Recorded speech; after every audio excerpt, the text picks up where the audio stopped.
Hi there. I'm Joe Dudek, president and founder of Keyhole Marketing. And I'm Shannon Jarek. I work for Keyhole as the assistant brand manager. And this is Metaphorically Speaking, a podcast that explores the mysterious side of marketing.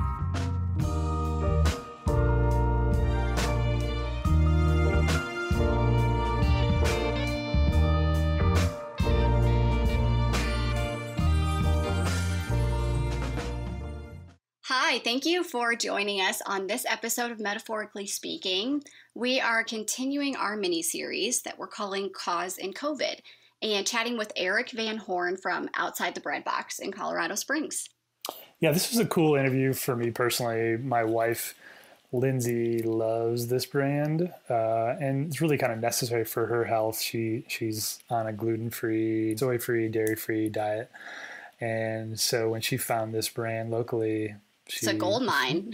Yeah, we had a great one back in Indiana, and it was nice to find something more comparable and actually better because they've actually has a bigger product line. We can get pizza dough, nice, some cookies, actually graham crackers as well. Oh, is that like a staple in your diet? No, it's not, but it's just one of those extra treats where when you're on these kind of gluten-free, you're like, oh my gosh, graham crackers? Graham crackers. So it was cool to just hear their story, and it's also cool from an interesting perspective because they sell to grocery stores and they sell to consumers like Lindsay and our family. And so they mostly serve to grocery stores, but it's kind of interesting to hear how business, continued to operate during this time frame. They were fortunately considered essential being a food provider and able to continue to sell and supply grocery stores. But it was also interesting to hear how they adjusted from a consumer standpoint, how they created an online store and had to make some adjustments inside their bakery for people who were coming to get retail products, and made some adjustments for CDC compliancy. But still, even just how they were able to quickly adjust with the online operation and get that thing going so quickly.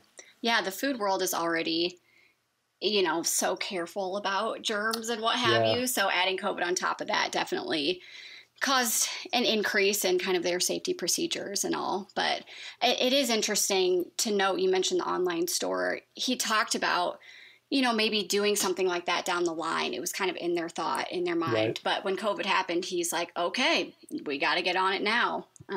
Yeah. And that's what's so interesting about these conversations is, there's sometimes people just need that little bit of push. Obviously, this is kind of a big push, but there's some of those ideas that we all have our hesitations of, well, I don't want to move forward on that yet, or I think we're okay with where we are. And then when push comes to shove in some of these situations, you're just like, okay, let's just make this thing happen. And I think that's been the most interesting thing about these stories is how they just make things happen out of necessity sometimes. And I think it'll be interesting in the long run, like how does this change people's perspectives on new ideas? Are they more open to explore those, or are they still hesitant until things become necessary? So we'll see. Right.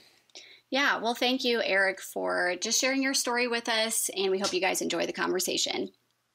Well, thanks again so much for joining me. Can you maybe just start with just a kind of quick synopsis about Outside the Breadbox? How long have you guys been in business? What exactly do you offer? Who do you serve? Those types of things. Sure.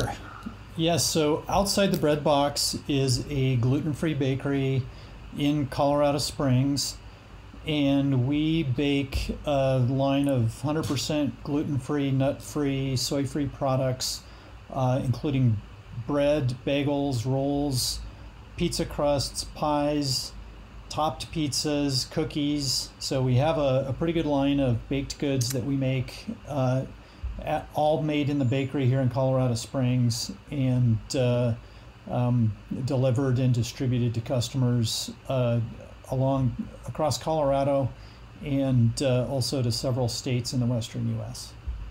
Okay. And that's both consumers and commercial businesses? Yeah, we so most of what we sell is to grocery stores, but we also have food service customers, restaurants, and we sell direct to consumers too, both through e-commerce and through our retail outlet. Yeah, no, we've been here about a year, and it's been a blessing to find your business. My wife certainly depends on your products for her health, and leaving Indiana, we had a good local provider there, so it was great to find find you when we did. Um, where was the idea? What was the idea born out of? Like, why do you exist in the first place? Where did that come from? So I am not the original owner of Outside the Breadbox. So the founders of the business had have a daughter that with celiac disease, and back in roughly around 2000, 2002, really had a challenge finding baked goods for her. At the time, there was not really any commercial bakeries in Colorado that were baking gluten-free. And so they started baking for the family. The family went gluten-free, and then they were asked to bring some food to a celiac group. So they brought some of their gluten-free bread, and it was a hit. And so they started selling, and the business grew from there, mostly through word of mouth. And fast forward to 2017, I got involved. I bought the business, and as I got involved, I basically wanted to keep the really high quality of the products. Outside the Breadbox has a great reputation locally, and the products made are something that consumers know and enjoy, and they know the brand. And we've been working to spread that brand to new places, kind of with a number of different means. How was Outside the Bread Box affected, kind of immediately impacted by COVID? Was there any shutdown period? Were you able to continue to stay in operation the whole time? What was the immediate response? We were very fortunate that we were able to stay in operation continuously through the shutdown. As an essential food manufacturing business, we were able to keep working, and that's only one part of the puzzle, because of course our employees have to stay healthy, and we were very fortunate there too. So we've been able to operate continuously through the shutdown. That's good. Were there any sort of, I imagine as a food service business, you're already a pretty sanitary place, but were there any sort of CDC compliant adjustments you had to make in order to continue operating? Absolutely. The retail outlet in the bakery is right in the bakery building, and because it's a retail establishment, we had to make some pretty drastic changes there, essentially limiting number of customers. So it's basically one customer at a time in the retail area. We really did encourage curbside, and also we offer shipping through our e-commerce site. So we were encouraging those different avenues just to give customers some additional choices. But we did have those requirements within retail, and then all of our staff. We already had good food safety practices, but we have added use of masks 100% of the time inside the baking area, and we have some additional testing. Colorado Department of Public Health requires food manufacturers to do symptom monitoring for all employees. So every day at the beginning of the shift, we fill out a form that we don't have any symptoms of COVID, and if we do, we have to stay away from work for 7 days. Oh, every day you have to fill out one of those? Yes. Interesting. What you talked about the online store that people, retail people were able to make purchases through that. Is that a new offering, or was that available prior to COVID? We were only offering shipping through emails or phone calls that we would get from customers, and so the website online store, that is new as of April. So that was something that we had plans and we were starting to work on it, but when the shutdown happened, we really accelerated getting that up and running because we knew that was going to be important. For sure, yeah. How would you grade your overall business health today? Where do you stand several months into COVID and some of those adjustments you've made? We've been very fortunate. We've just been steadily growing the business prior to COVID, and right early on in the shutdown, I think we saw a pretty good increase in sales temporarily because I think it was a lot of people were going out and getting the food they need because they knew what they were going to be going into the shutdown and staying at home. But since then, it's leveled off. It's been stable, and we've just been real fortunate there. We've had some challenges with supplies and certain things. Obviously, the masks and gloves, and those are things that we had been using even before COVID, and they've just gotten a lot harder to find. But they haven't had any disruption to the business because we're just putting the extra work in to get out there and find those things that we need to keep running. Yeah. Have you had any supply chain issues with the products and ingredients that you use in your baked goods? We, in addition to those things that were COVID related, we did have some of the other materials that I think it was basically what I'd say is that we were warned that there would be some shortages, but we increased our stock levels in the bakery, and by doing a little bit of planning ahead of time, we were able to avoid having any stockouts that interrupted our production. Yeah, that's great. What I'm not even sure if you're able to track this other than maybe anecdotally, but have you seen any uptick in interest in your products just as a way to sort of overall, like just to sustain their overall health? We're thinking about this from a COVID standpoint. How do we keep our bodies healthy, protect ourselves from things? Have you seen or can you track any sales upgrades to people making some adjustments in their diet as a way to keep their health strong?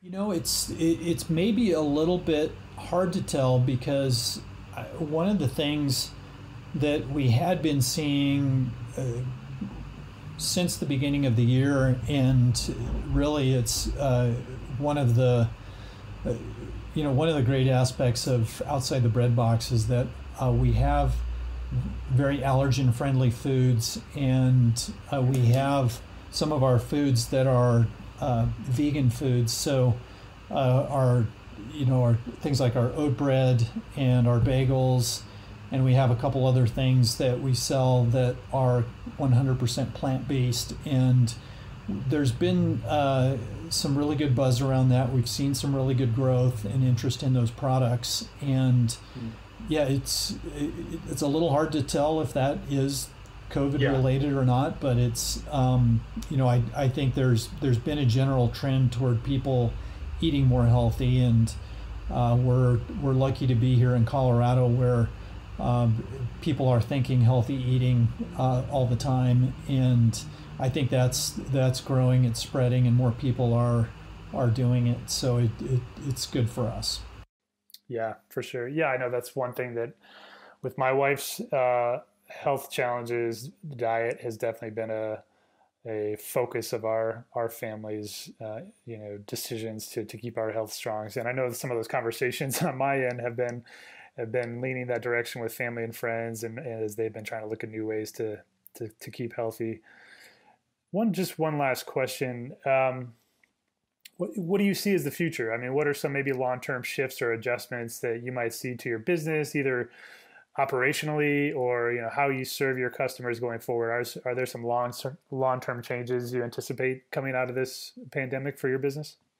I think one of the biggest ones is, when we launched the online store, it was timely, and I think we're getting great feedback on that. We've started at the beginning of April, and we've just been adding more products as we've grown into that business, and I think that's going to continue. We're going to look for ways to be able to reach more people and offer more choices, more flexibility with our customers through our online store, because I think that's really an important part of the business, and it's growing, and I'm excited that we can reach new customers that way. I think in addition, one of the things that we're looking ahead with is just providing more information to consumers, because the plant-based trend is probably going to continue, I think, and it's not going to even level off anytime soon. So we offer some really good products for people that need to eat gluten-free, that are looking for a very allergen-friendly product. And I think we can really offer some things there. We just need to get the message out. Yeah, that's awesome. Well, it's so great to hear just how your businesses continue to stay strong, and as you guys have been flexible with all the changes, and just love the outlook for your business. And again, thanks so much from a personal standpoint on what you offer and serving the community well. You've been listening to the Cause and COVID mini-series on the Metaphorically Speaking podcast. At Keyhole Marketing, we tell big stories for small businesses. If you're in the Colorado Springs area and struggling to tell your story in this season, we'd love to come alongside you and help you with your content, branding, SEO, social media, or photography needs. Send us an email at hi@keyholemarketing.us if we can help.